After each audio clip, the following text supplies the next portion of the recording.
So, Coach, here's a question. How do you build a great roster through recruiting? Is it just luck? Is there some skill to it? Is there a system? Well, our next speaker is going to try to answer those questions. It's all about becoming a roster architect. Our speaker and guest here on the 2020 National Collegiate Recruiting Conference virtual edition is Jayson Schmidt. He is the head lacrosse coach at Palm Beach Atlantic University in Florida, and he has been a repeated popular speaker here at NCRC over the years, and we brought him back again this year. Very thankful to have him. He's a thinker. He also does brand consulting, ad consulting, in addition to the coaching duties that he has full-time. So he's really becoming an expert in this field, and coaches have really resonated with his direct knowledge of how to build brands and how to build programs. And he was in charge and is in charge of building the first ever lacrosse program at his university. So he has some real life working knowledge of this, and we're going to get to hear his thoughts on becoming a roster architect and what that means and how it's going to help your recruiting. Thank you so much, Dan. I am so pleased to be here at NCRC 2020 virtually for the first time ever. This is just such an awesome opportunity to talk about recruiting in front of every college coach in the country, and to share and to learn from every single coach and presenter that is speaking over the course of this conference. The title of my presentation is Creating Future Wins, Becoming a Roster Architect. My name is Jayson Schmidt, and I am the head coach for women's lacrosse at Palm Beach Atlantic University. As you can see, that is a photo of my sailfish family after a beach practice. You can say that we do have a couple of recruiting advantages, though I will not be talking about that. What I will be talking about is how any coach, no matter where you coach, we're a Division II institution, and understandably there are coaches from all different parts of the country and all different divisions, from Division I to Division II, Division III, junior colleges, the NAIA. No matter where you are, no matter what sport you coach, I think there are plenty of opportunities for every coach to build a roster in the way that they can ultimately produce championships. And so look forward to you joining me on this journey. And we'll start by asking a question, and it's this: how do you define a roster architect? It's a somewhat ambiguous term, and quite frankly, as I asked myself that question, I really began to think, what does it mean to build a roster? When I was hired at Palm Beach Atlantic, and we're going into year 5 this fall, I had to build a program from the ground up, and the prospect of building a program from scratch was almost intoxicating, right? And so to take a program from literally nothing to where it is currently and where it is going is incredible. But I also understand that everybody is different, and so I don't think there's one simple, quick way to typecast the name of a roster architect. So I would encourage you to think about what that means. To give you a little bit of context about my presentation today, I will be talking about who, what, and how, and just how a roster architect can build in the perspective of those three things. So with that said, let's get right into it. Let's talk about the who first. I'm not talking about a band. I'm talking about who you need to be recruiting. And this is a PSA that matches the profile for both your university and your program. It's something that I think is the most important thing I will talk about today. And certainly we will dive into the numbers and the data behind building a program. But if you don't get this first, I think it could have dire consequences. So at Palm Beach Atlantic, our goal is to find student athletes that would describe PBA as their quote unquote perfect fit, right? You could say that the value of a student athlete over 4 years is almost $200,000, which in this day and age with enrollment and tuition revenue, that is a big number. But I would propose that it's only that big number if we can actually get them to the finish line and we can actually get them crossing the stage and shaking hands with the university president and getting that diploma. So it is of paramount importance that we find the right fit when we bring them to our university. To give you a little bit of context about Palm Beach Atlantic, we are a comprehensive faith-based liberal arts university, which means we have a specific type of fit. And that doesn't mean that everyone will thrive here, but it also means that everyone could thrive here. And I think it's an important distinction to make, because as you are recruiting, there will be a temptation to take everybody and anyone, no matter their ability, no matter who they are or what their grades are. And so knowing who you are innately allows you to recruit kids who are going to make a dramatic and dynamic impact in your program. As you can see, there's some more information about who we are as a university, and it's all important, right? We've got an incredible marine biology program. It's a program that allows us the opportunity to bring in student athletes who want to study marine biology on the beach in South Florida and play lacrosse. It may be one of the most specialized majors that we've got, but it's important to know that that's a key component of our institution, because if it's not, I'm missing out on an incredible opportunity to recruit student athletes who specifically want that as a part of their future. And I'd be selling myself short if I didn't know that. So wherever you coach, I think it's very important that you really dial into what makes your university unique. And when you have that information, that allows you then to recruit the student athletes who would most take advantage of what you offer. For me, the next component is our mission statement. And quite frankly, it comes down to 3 words in terms of why I coach and why I've built the program that I have, and it's love, honor, and unity. I firmly believe that as long as we're loving one another, we honor one another, and we're building unity as a team, that amazing things will happen. And so every decision we make in our program is 100% built on love, honor, and unity. And if it doesn't fit those 3 words, chances are we won't do it. Whether it's a team trip, whether it's a piece of gear, or whether it's a recruit that may be really good, but may hinder our ability to love, honor, and build unity well, it's very simple. So in addition to that, we also have kind of our 4 pillars of the program that we want every student athlete to thrive under, and that's thriving academically, athletically, socially, and spiritually. And if we can have our student athletes in a holistic approach to being a student athlete thrive under those 4 pillars, we will be very, very successful. You may not have a mission statement. You may not have a why for your program and why you coach, but I would encourage you, consider creating one and figure out just what makes your university and your program special, because if you don't, you're just like everybody else.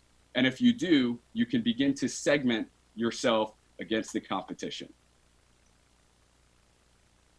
Our next component is a recruiting archetype. Now, this is something that I created a couple of years ago when we decided that we wanted to be very intentional about the student athletes that we are recruiting. This is something that I share with my assistant coaches every summer as we head into a new year, because again, it's important to know the who in terms of recruiting and building a program. So we've got 2 types of recruits. We've got the perfect recruit and we've got the potential recruit. All right, both are very important. And then I would even say that there is a 3rd type of recruit out there, which is just everybody else. And so we're going to talk about the perfect recruit first. And she is without a doubt the top tier in terms of what we're looking for in recruits throughout our recruiting process. Number 1, she is a raving fan of Palm Beach Atlantic University. And quite frankly, I am looking for future sailfish that are just beyond excited about coming to Palm Beach Atlantic. That's one thing that you cannot fake. You cannot fake enthusiasm. And so we want enthusiastic student athletes who are going to carry the banner for our university for 4 years. Number two, because we are a Christian institution, we want a high level of Christian commitment. That is a preference. Not every program in my department thinks that way. And that's, from a coach to a coach basis. But for us, this is something that is super important. And the daily devotion that comes along with that is something that I believe sets our program up for success. Additionally, we want an excellent student, somebody who's got a minimum 3.5 GPA, has got pretty good test scores, and is a critical thinker. Obviously, the critical thinking component is huge when you're talking about making decisions on the field or court, and the great grades speak to their ability to earn high academic aid so that we can begin to narrow the cost of their attendance at our university down significantly. Lastly, it's the on the field component, right? And one would think that this would be number one on the list, but truly it comes forth for us because we believe that we can teach and give student athletes the tools that they need to be successful. But even so, as we talk about the perfect recruit, you're talking about somebody who has an elite trait or more. They come from a great program, have a great pedigree, and is somebody that could potentially slot in right away as an underclassman and contribute. Now, the potential recruit is still a great recruit. And I want to make that very clear. This is somebody that we would still be very thrilled about bringing into our program, but she does differ slightly than the quote unquote perfect recruit. We may have 1 or 2 or 3 perfect recruits that we're pursuing in a class, but we will have a ton of potential recruits. And so knowing what this type of recruit is allows us to convert when we go seeking commitments. Notice she is still a raving fan of Palm Beach Atlantic. Again, you cannot fake enthusiasm, and that is very important. This is somebody that may be open to a faith environment. She's got decent grades, although for us the floor is about a 3.0. And again, when you're talking shaving down the cost of attendance, it's the academic component that really helps us to do that. And so outside of that, we go onto the on-field component, and maybe she didn't come from a lacrosse-rich background. Maybe she's not from Maryland or Long Island. No matter what sport you coach, I'm sure there's a hotbed area that a ton of good recruits come from. This player, she may be from, again, speaking to the lacrosse world, Iowa. It doesn't matter if she's got high potential or she put up crazy numbers or we think we can build around that player. She definitely falls into the kind of the archetype of a potential recruit. And so again, we really have those 2 types of players segmented so that we know when they fall into either group. When you know what you're recruiting, or who you're recruiting rather, it allows you to really make decisions at the top of every list, right? You're not making decisions based on who is, a bad fit, let's say. You're really seeking the very, very best. Now, for a moment, I want to talk about the University of Michigan football team's fit scale. As you can notice, Forever Go Blue, for anybody that was at Ohio State last year's NCRC, any Buckeyes that are watching this, we still can't win football games, and so maybe we'll get you guys this year if we've got football. And nevertheless, I think Michigan does it well. And so I'd like to talk about that just briefly here. They have something that's called a fit scale. And essentially what they do is they take multiple different categories and different sets of information to create a score to determine whether that student athlete will fit at the University of Michigan.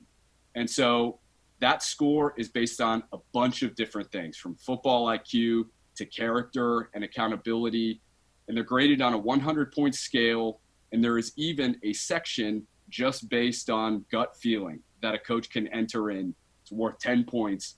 And it's huge. And so their scale, and by the way, that accounts for 50% of a player's evaluation. The other 50% comes from film. And I think it's so brilliant. I think it's a great way to kind of take and analyze a recruit objectively.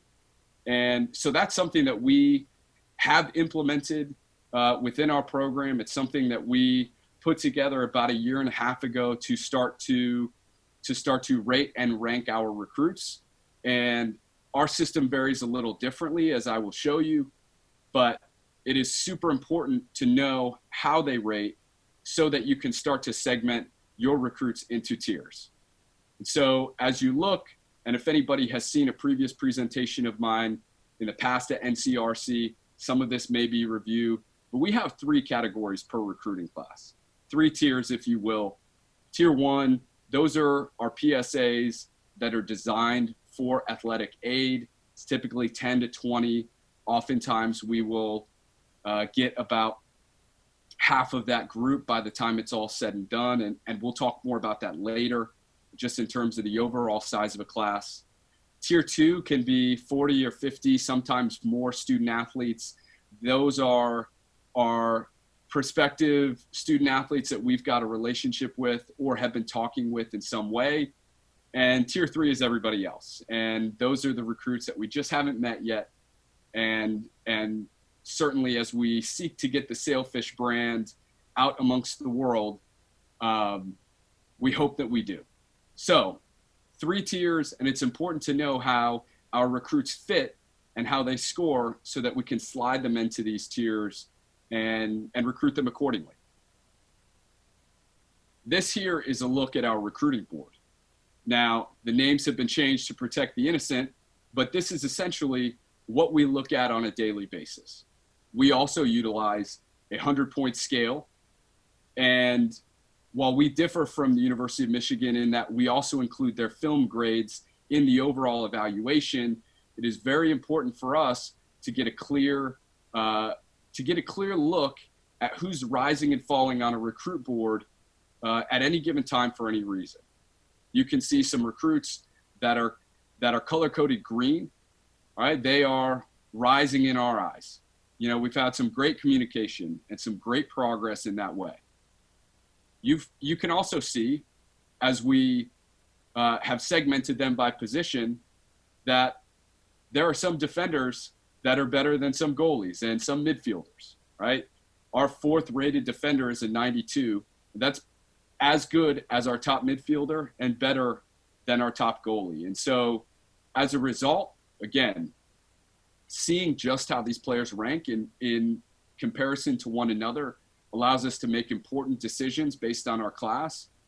And even in regard to position, we become fairly position agnostic because we understand that sometimes you can move a player around, but if they've got a great fit score, that to me is worth its weight in gold.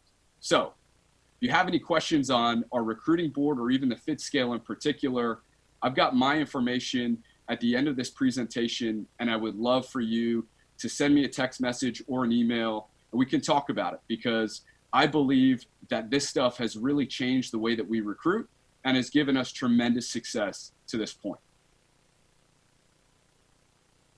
We'll now move on to the what. And for us, the what is the numbers. It is making sense of your numbers to get the most out of your future. To start, I just want to make an impassioned plea. Just say no to reactionary recruiting. I think we've all been there. I think we've all been in a place where we've waited or we've tried to get PSAs late in the class or based on what happened in the previous year, and that just does not work. It's difficult, right? And if you're waiting and you're waiting to see what happens, you're probably not getting the first fruits of your recruiting class. I think minimally, you need a 4-year vision, right? 4 years from this current point. So your freshmen, by the time they're seniors, where are we going to be? And quite honestly, if we really want to be able to dig into the future, you've got to understand the past. And so I would suggest, if you can, gather and put together the previous 4 years of recruiting data so that you've got an opportunity to see where you were, where you're at currently, and where you're headed. So this is so fun. I had a ton of fun putting this together. This is our previous 4 years of roster data, okay? Starting in 2017, going all the way to 2020 currently. This is awesome. And as we walk through this, I'll explain some things as we go. If you look in 2017, that was the beginning of our program. It was the 17-18 academic year. We brought in 25 different players. Some were freshmen, some were already at the university. When I was hired, I was told, you have approximately 9 months to build a team, and we're giving you 0 athletic scholarship. Make it happen. And so we brought in 25 student athletes. We kind of pieced it together, and it worked. And by the time we got to the spring, it was down to 20. By the time injuries happened, we got to our final game of the year at the #1 ranked team in the country with 0 subs. And that is a dramatic turnaround. We saw a massive attrition, which you can see as we headed into 2018. Into the 18-19 year, we returned 11 of those original 25. Again, we lost 13 to attrition. We graduated 1 player who is a women's soccer convert that played lacrosse in high school. But we were able to buffer that with 20 freshmen that really helped us get to a number that allowed us to have depth. Then you fast forward into the 19-20 year. We graduated 2 this time. We grew a little bit. We lost 4 players year over year. We returned 25, and then we also brought in 9 freshmen to give us that number. And now going into this fall, we returned 24. We graduated 3. That's our biggest class ever. In addition to losing 7 and bringing in 13, that gets us to our current number. And so I think this is super important. It would be very easy to just gloss over the past, but you have to know the numbers to understand your future. And regardless of how long you've been at an institution, maybe you're new to an institution, you may not have a full perspective into who showed up and how long they were there and who left mid-year and all that information. But to the extent that you can find this data, I think it's important to have it and then plot it out, because as we look at this next slide, these are my next 4 years anticipated. And I've taken those previous 4 years and really given us the opportunity to project what's to come, because if you've got vision, it will allow you to make great decisions to achieve that vision. So as we look at the 21 year, we're looking at an anticipated roster size of 36. That is my goal number. Right? I'm always looking for 36, and anybody in the lacrosse world knows that there's 12 players on the field at a time. So that's kind of my methodology. All right, 12 on the field, 12 that can see the field, all right, and then 12 that may be injured, ineligible, or just plain reserve players. So 36 is my number. We anticipate graduating 7 next spring, which actually looks like a normal class, and so we're excited about that. Again, we'll plan on approximately 4 players who are leaving the program, just natural attrition. We plan on returning 26, and we'll also have 10 freshmen coming in as we head into that year. From that point forward, it's pretty similar. The graduation rate is about the same, on average 7 players per class, planning for approximately 4 players to depart a year with attrition, and again, looking at somewhere in that 10 to 12 range in terms of incoming players. So for us, our magic number is 10. We're looking at about 10 athletes a class, depending on what sport you coach. If you're a football coach, that number may be significantly higher. If you're a tennis coach, that number may be a fraction of the size. But you have to figure out what your number is.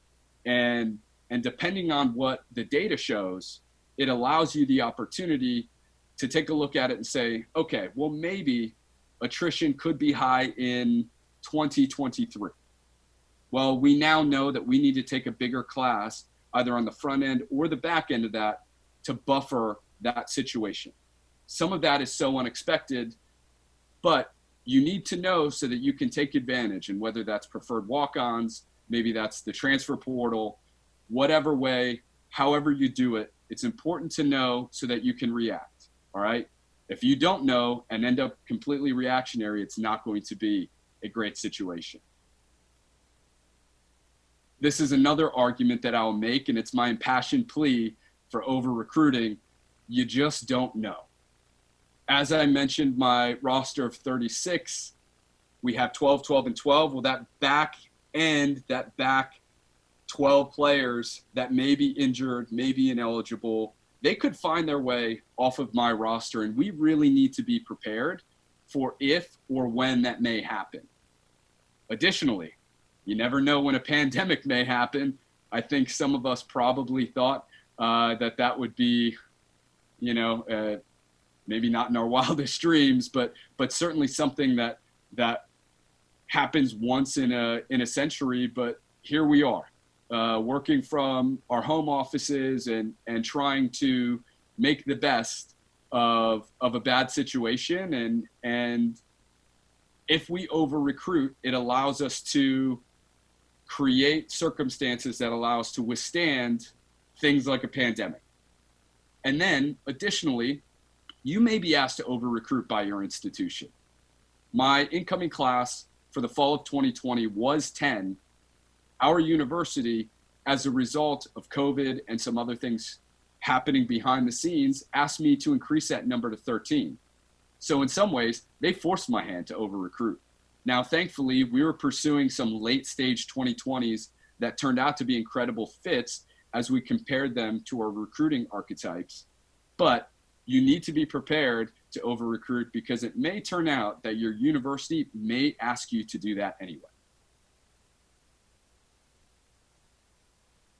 Our final section is the how, all right? And this is a year-by-year look at how you can roster plan and build recruiting success, all right?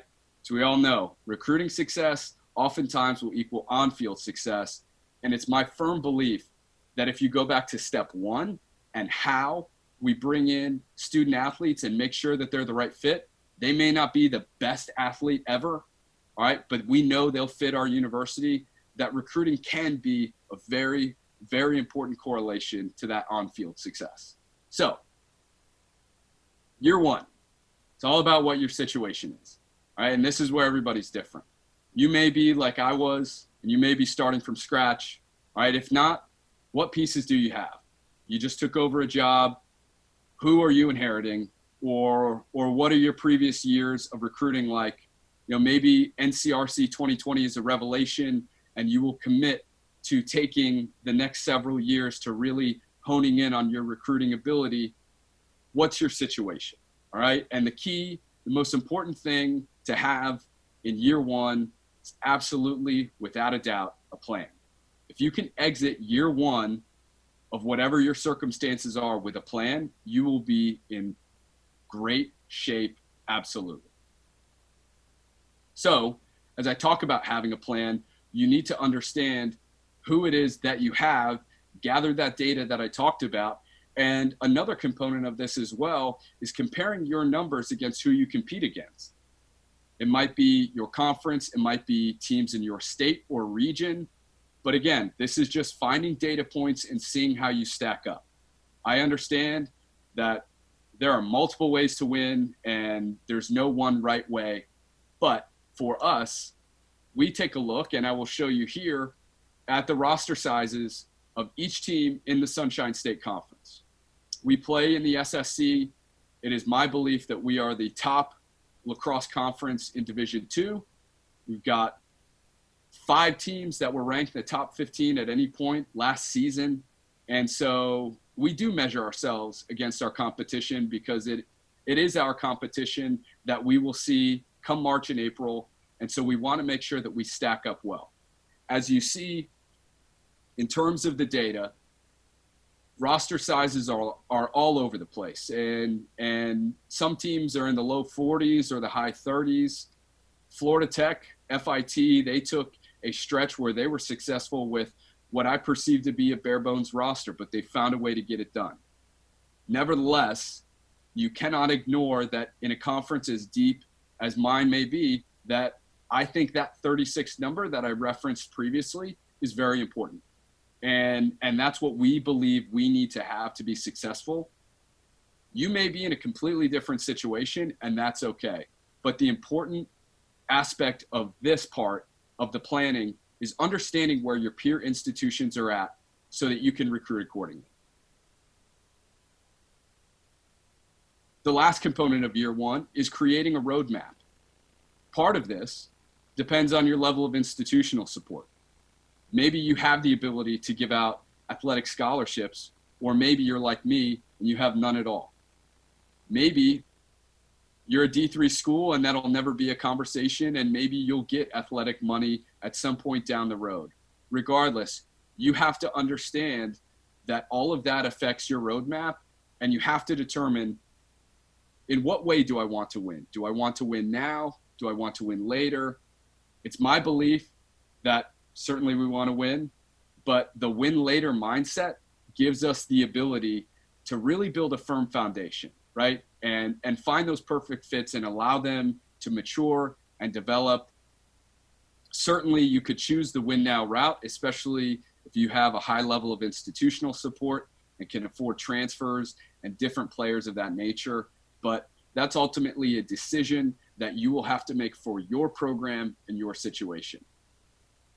Year two is all about bringing in that first class. Now, these are the kids who will host future recruits on overnights. They'll be there for every campus tour, and they are the ones who, by the time they get to their senior year, will be the representation of your vision. So it is very important to not miss on who you bring in that class. Now, for me, and I'll just speak to my experiences, I had a decision to make on quantity versus quality.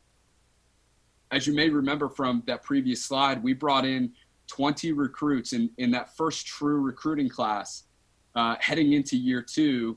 And we played with the decision, do we want to bring in a lot of depth, or do we want to bring in the perfect fit? It's certainly riskier to bring in a lot of depth, and I've got a million stories that'll prove that.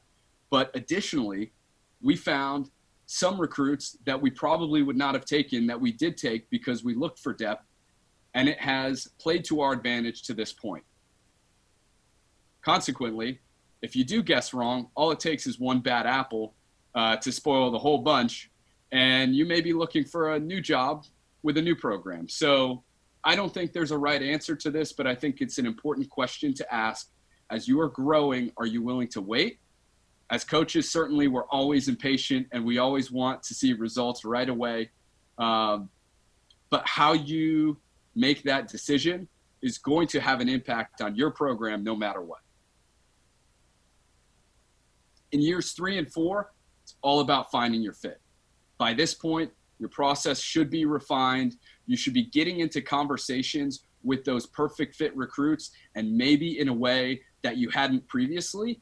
And that's a really great thing, because getting into conversations you hadn't gotten into previously means you'll get commitments you haven't gotten previously. And it's a great thing when you bring in the right fit, because they will continue to speak well about what you're building. And that is just that contagious enthusiasm that cannot be faked. And it's even better, as you know, when it comes from your student athletes. Year 5 and beyond is beautiful as we approach that in my own program, but patience pays off. That first class is finally a senior class, right?